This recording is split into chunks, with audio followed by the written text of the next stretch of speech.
Shout out to Anthony for tweaking the No Fence Rider design. Looks a little different this year. Almost all of our weekly game segment graphics are going to have a new little feel to it as we try to continue evolutionizing the UCSS world. So let's start, guys. We got 6 of them. We got Ben Baby coming up in 18 minutes, so we're going to get through these relatively quickly.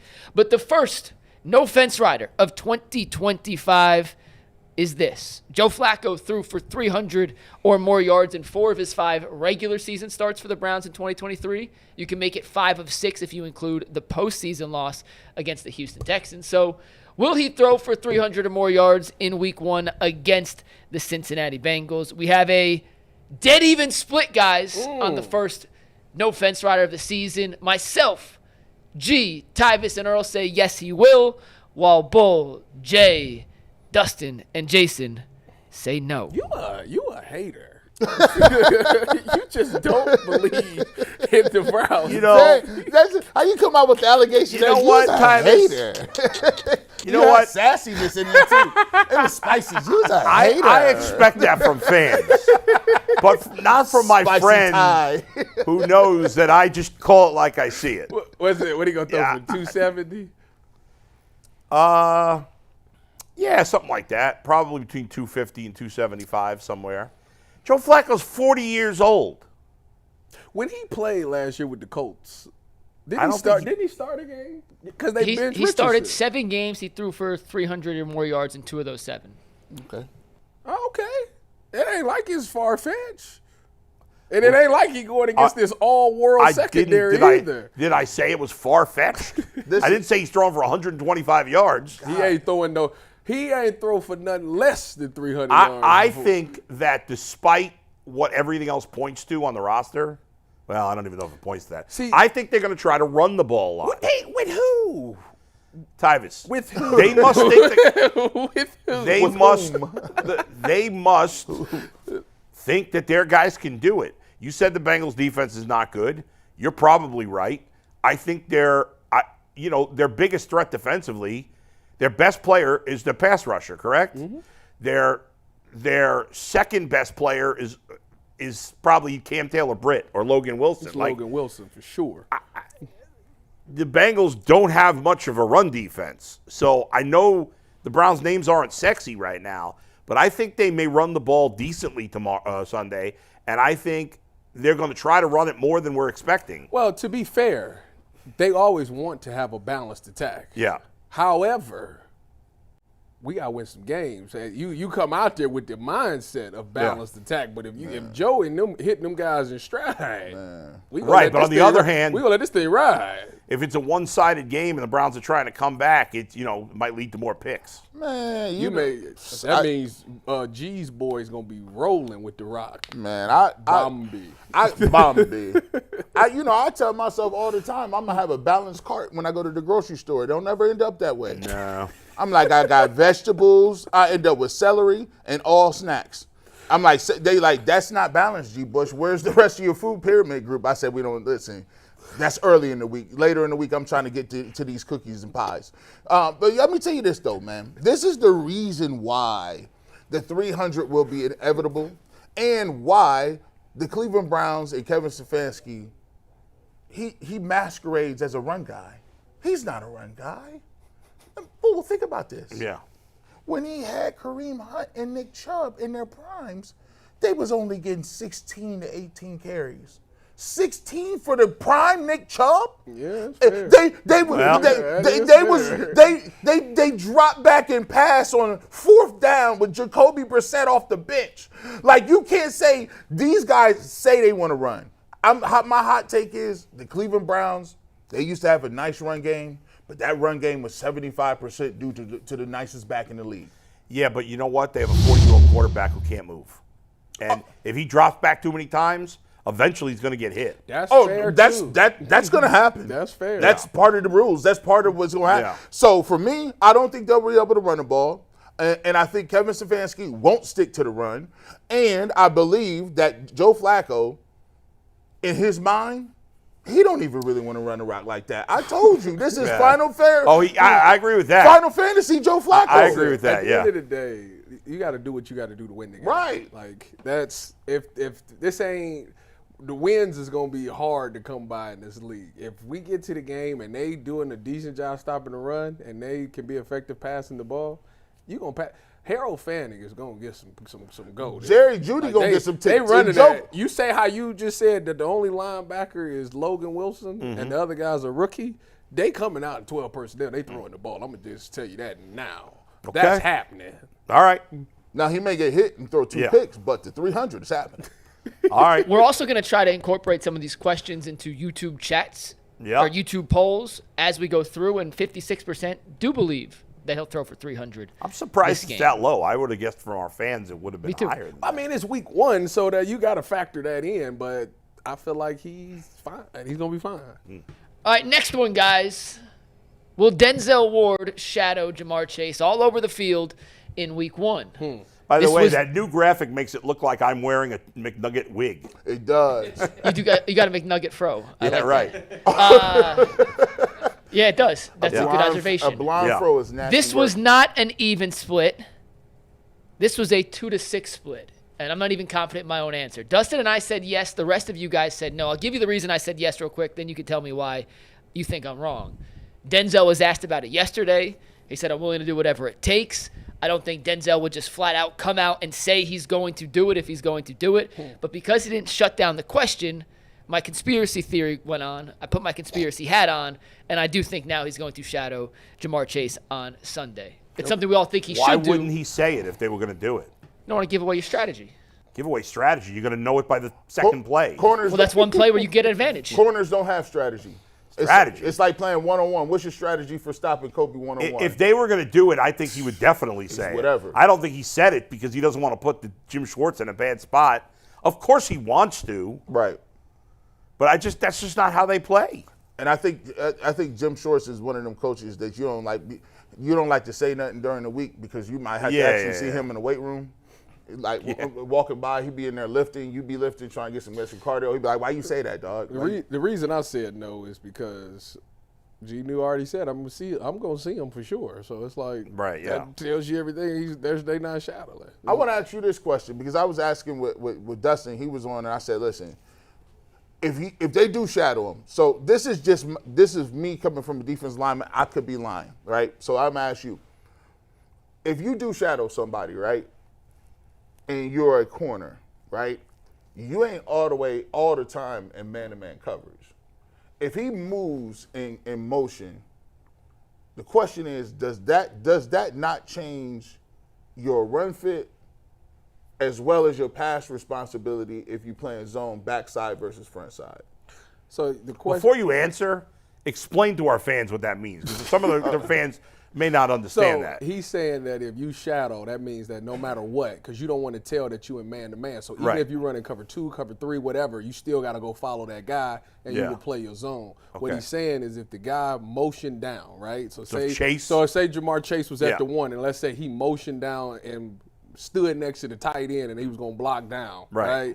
What would that do would that change his responsibility? Or if he motioned all the way across, would you have to take him all the way across and then play zone? So you were playing cover 3 on the outside, you had a third, but if he motions into the slot, do you become the flats player? The answer to that question is no. If they are in zone and he motions down, you kick right down to the next person and you stay the third player because it's too much. It would be too confusing and people can't handle that. Yeah. They already bad with communication. I'm about to say, we already terrible at communicating. You think that if you motion him down to the slot, that Denzel know to go from a third to play flat? That's not going to happen. Denzel will kick down to whoever the next outside number 1 player is and play thirds from there, and the quarterback will know right then and there that they are in zone. So that's why the reason when I said that was the reason for me. I said he's not going to shadow. Technically, you can find out real easy. All you got to do is do what the Patriots do. Take that running back motion, put him all the way out there to start as the number 1 guy. If that corner is standing out there on him, then they are in zone. You bring them back in and run whatever you're going to run. Or if the linebacker is playing man-to-man on that running back all the way at the 1, you know they in man, boom, go from there. Yeah, so the only way that the answer to that could truly be yes is if they play man on every play. Right. Essentially, which they're not going to do. No. No, they're not. He's not shadowing. All right, Mike. Number Let's 3. get to the next one, guys. This is something we'll talk about throughout the season. The Browns were the worst team in terms of turnover differential last season. So will they win the turnover battle against the Bengals? Can Joe Flacco and company keep control of the ball, and can they take it away from Joe Burrow? The answer, pretty split. It was a 3-5 split with Dustin, Earl, and Tyvis saying, yes, they will win the turnover battle, while myself, Bull, Jay, G, and Jason all say, not going to happen.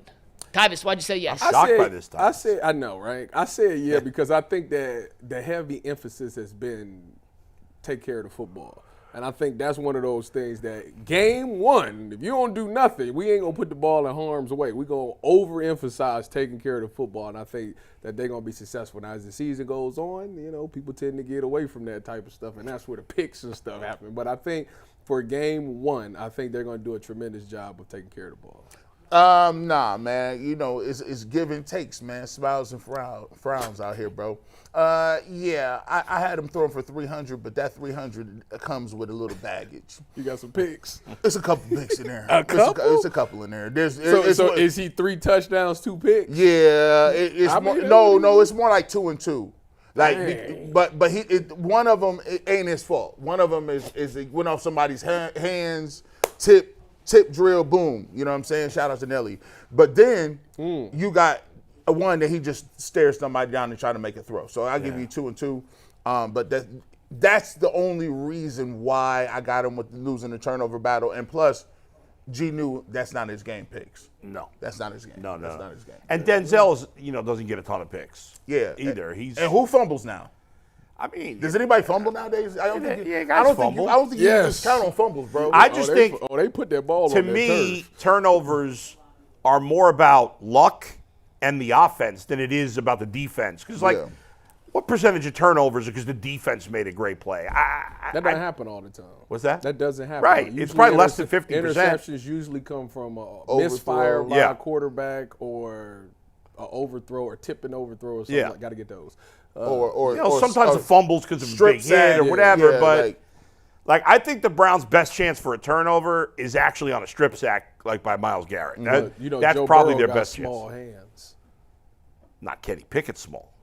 He got small. I think it's like a 9. I think he was right on the number. You don't remember? They measured his hands and said his hand was small, and he tweeted that he was about to go into another profession because his hands are small. Yeah. They were just below the size you wanted. Oh, really? They weren't Kenny Pickett small. No. Like those were 1.5 inches. Kenny Pickett's got like 4-inch fingers. See, I've always had a problem measuring another man's hands. Yeah, it's I don't a little like disturbing. It's crazy. Like sit there, they come to the combine and they make you stretch that. Go bro, as wide as you can. Watch the reaction. There. Watch the reaction. Let me see this hand. That's no. You can get in a fight for doing that. I already explained to you how the combine works. You out there with nothing on but compressions. That's wild. They take you get on stage. It's 100 people standing out there with creepy. clipboards writing down and everything, and they get up there. They announce your weight, your height, your hand size, your length, all that in front of all 100 people. And you just in compressions. I don't like that. At an A&M combine, they did that, and then you run the 40 in the compression stuff. Chris Jones had a similar thing happen, but the compression broke. Yeah, that was at the combine. That was Chris Jones at A&M's pro day. That also happened, and it is his compression pants broke. Yeah, while he was running the 40-yard dash. You don't remember that? Chris Jones? He was there when he was at the combine. I was there. So he ran his 40 and he's like fell Wait, you saying it happened at the combine? Yeah, he ran his. He's saying it happened at the pro day. I'm saying two different instances. Chris Jones, a similar situation happened to Chris Jones, also happened to a guy. Oh, you're saying it was a different player. Yeah. So what he's saying is he left it all on the field. Yes. Yes. That was good, G. All right, next one. We got 2 more. Oh, my God. 2 more no-fence riders. This one was my favorite, and this was a pretty close split. The question was, will Browns' new kicker, Andre Szymt, and I can't believe that last name is pronounced Schmidt, be the Browns' leading scorer versus the Bengals? So 2 field goals and an extra point would have equaled 7 points, meaning someone else would have to score 2 touchdowns. 3 people said yes, 5 people said no. Bull, me, and Dustin said yes as the right side of history. Jason, G, Ty, Earl, and Jay all said no. Bull, tell them why they're wrong. Well, I only got the Browns scoring 1 touchdown in this game, and I got them scoring 3 field goals. So that means Schmidt's going to get 10 points. Whoever gets the touchdown will get 6. That's how I see it. So that's why I went with Schmidt.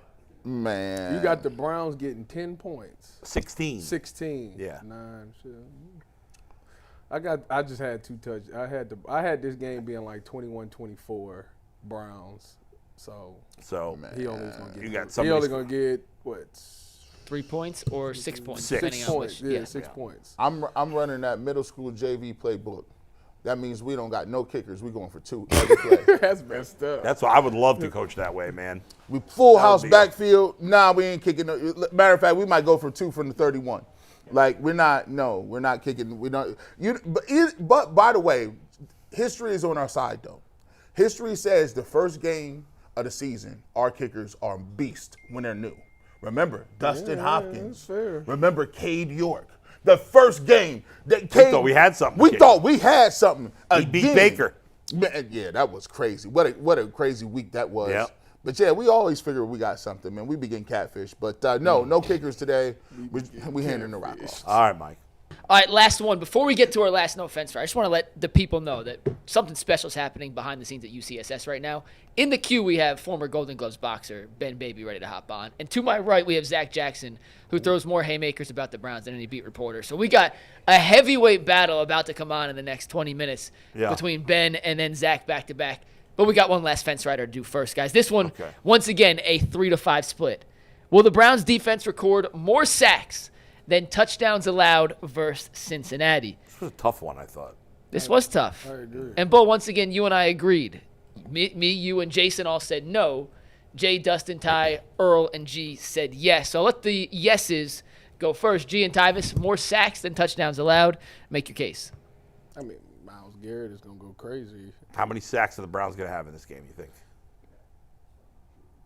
5. I think 4 or 5. Yeah, I was gonna say 4. He got 5. But 5. I think I the said reason 21-24. So we talked about it a little bit. Like I'm as a D lineman, I know this is sacrilegious, but I don't put too much stock in sacks like that. I'm moving to a new advanced analytical system that devolves sacks because I believe sacks don't really tell the entire story. you know who say that? Who? People that don't get sacks. Yeah, you're right. You crazy. You're right. Like That's true. The people that don't get paid say that. I was in my gap though, but my pressure game is crazy though. I had my hands up. Nah, because look, 5. So if that's the case, then Shamar Stewart was a great pick. Oh no, he's the greatest of all time. He stays with his hands up. But no, I think they get about 4 or 5 sacks. But it's Joe Burrow. If you sack Joe Burrow, he's not gonna go to the sideline and melt. They're gonna be like, yeah, you sacked me that time. Good luck next 3rd and 7. We're throwing the rock, and he's gonna get his. With people like this, they gonna make their plays. There ain't no such thing as like, no, he's gonna get his money off. You just gotta make it difficult for him. 70% completion. Is that right? Yeah, led the league. This dude was ungodly last year. I know, man. He was the best player in the league last year. He didn't win MVP because the Bengals didn't make the playoffs. That's 7 out of 10 footballs don't even touch That the shouldn't have been ground. right. He should have won it. I'm not gonna lie to you. Bo, make your case real quick before we bring Ben Baby I mean, it on. could go either way. I could see a scenario where the Browns could have 6 sacks and the Bengals could still score 4 or 5 touchdowns. I mean, that could happen.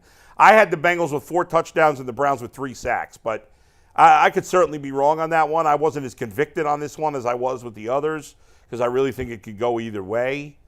But in the end, I had 4 touchdowns for the Bengals, 3 sacks for the Browns, all by Myles Garrett, and there you go.